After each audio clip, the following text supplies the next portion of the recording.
을 쟁취하기 위한 46일간의 농성 및 단식 투쟁으로 우리는 거대 양당의 실체를 똑똑히 마주했다. 그리고 평등을 이룰 의지가 없는 대한민국 정치의 실패를 목격했다. 15년 동안 국회 논의 테이블에도 올라보지 못한, 그러나 시민들에게는 70%의 높은 지지를 받으며 지금 한국 사회에 가장 절실하게 대두된 법이 바로 차별금지법이다. 이는 그만큼 한국 사회의 차별과 혐오의 문제가 심각하다는 반증이었고, 차별금지법은 불평등을 비롯한 사회 갈등을 해소할 근본적인 방안으로 요구되었다. 그러한 요구를 들고 우리는 국회 앞으로 왔다. 단식이라는 극한의 투쟁에 돌입한 것은 더 이상 외면할 수 없는 시대적 요구 앞에서 국회가 책임있는 역할을 다해야 한다는 엄중한 경고였다. 그러나 결국 정치는 이를 묵살했다. 이는 시민들의 삶을 다시금 차별과 혐오에 방치하며 모두의 존엄과 권리를 기약 없이 나중에 미루겠다는 답변이다.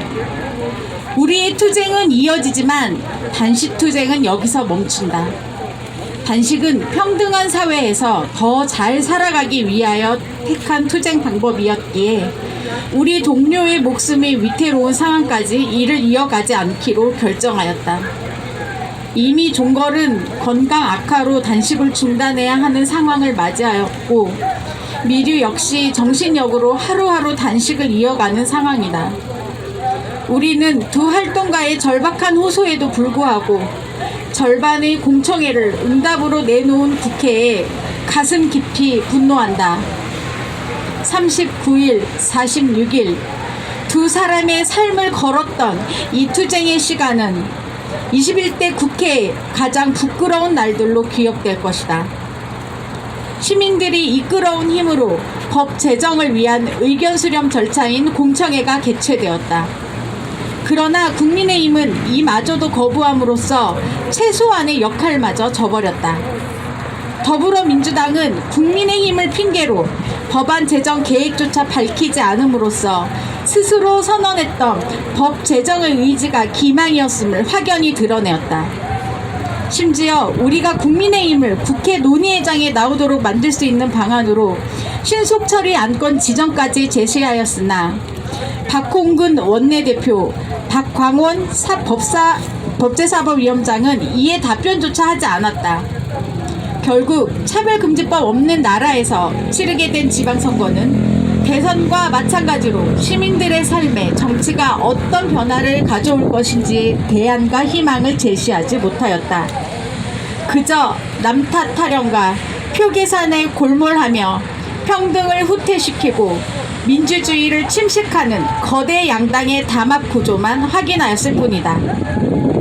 따라서 이번 지방선거의 결과가 어떻든 시민들에게는 아무런 의미가 없다. 시민들에게 지지받지 못하는 선거는 껍데기다.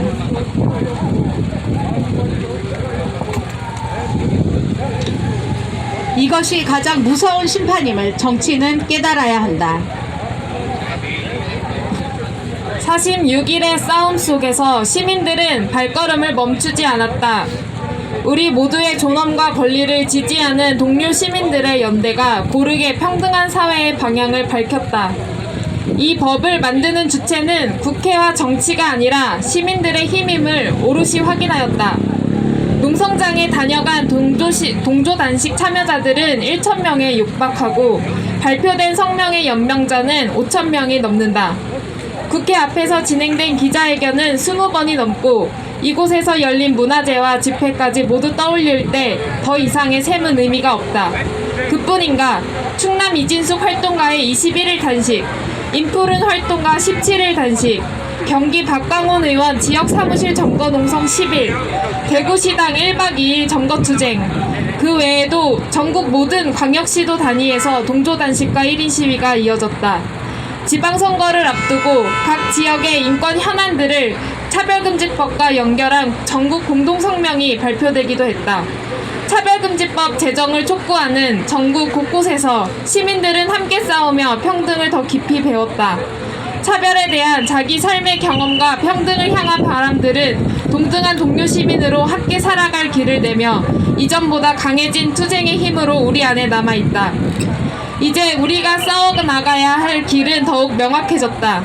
한국 사회 모든 영역에서 발생하는 차별의 문제는 모두의 삶이 위기임을 폭로한다. 코로나19로 확인된 차별의 구조를 해결하기는커녕 최저임금 차등 적용, 장애인 탈시설 투쟁의 왜곡, 여성가족부 폐지 등 불평등을 더욱 심화시킬 정책과 비전을 내놓는 윤석열과 국민의힘 정부는 시민들의 일상에 일말의 관심도 없다는 것을 드러내고 있다. 더불어민주당 역시 이러한 차별적 구조를 개혁할 의지, 민생을 변화시킬 능력도 없음을 증명했다. 그로 인해 차별금지법이 한국 사회의 무너진 인권과 민주주의를 바로 세우기 위한 공통분모이며 최소한의 안정장치라는 사실 또한 보다 분명해졌다. 평등의 봄을 외쳤던 이번 투쟁으로 우리는 보다 단단해졌다. 법 제정에 이르지는 못하였지만 평등의 요구가 무산된 게 아니라 더 크게 나아갈 힘이라는 것을 다시 한번 강조한다. 이 힘으로 평등의 역사를 다시 써나갈 것이다. 결국 이 땅은 우리 삶의 터전이고 차별과 혐오로부터 바꿔내야 할 우리 세상이기 때문이다. 서로를 돌보는 동료 시민들과 함께 평등의 연대로 보다 나은 사회로 나아가는 이 투쟁을 멈추지 않을 것이다. 2022년 5월 25일 차별금지법 제정연대와 평등으로 나아가는 시민들 일동. 네, 죄송합니다. 날짜 오기가 있었네요. 5월 26일입니다. 네. 저희 구호로 마치도록 하겠습니다. 평등정치 실패한 국회를 규탄한다! 규탄한다! 쌤! 평등정치 실패한 더불어민주당 규탄한다! 규탄한다! 투쟁! 평등이 이긴다! 차별금지법 제정 쟁취하자! 쟁취하자!